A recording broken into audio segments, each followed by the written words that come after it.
Monaleo Who did the body. Pitchfork gave it a 6.8 and said the Houston artist shines as a storyteller over bouncy throwback southern hip hop. Though she has a beautiful voice, the ballads still don't measure up.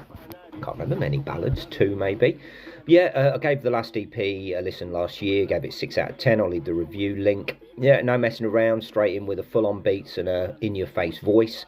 To me, it's got the Roxanne Shantes about it. Seems to be a real fascination with death as well. Production is sharp, but not overly great in my eyes. Does sound a little bit dated.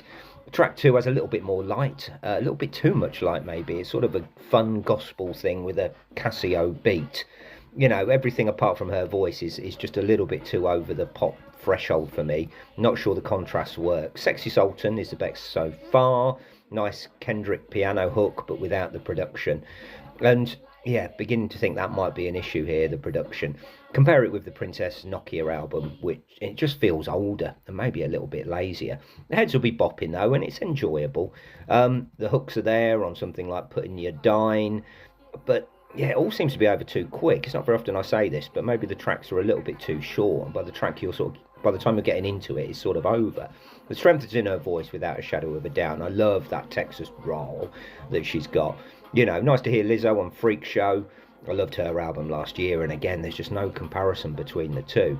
Lizzo's just connected more between the rapping. You know, there's no difference between the two. She is fantastic, and that was the best track by some way.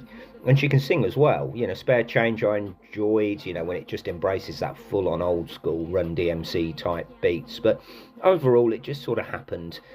I enjoyed it. My head was a bopping, but I didn't really notice it. Not much in the ear-grabbing sense. But a decent listen. If you like your female hip-hop from the Dirty South, then you'll probably enjoy this. I'm going to give that a 6 out of 10. Please like and subscribe.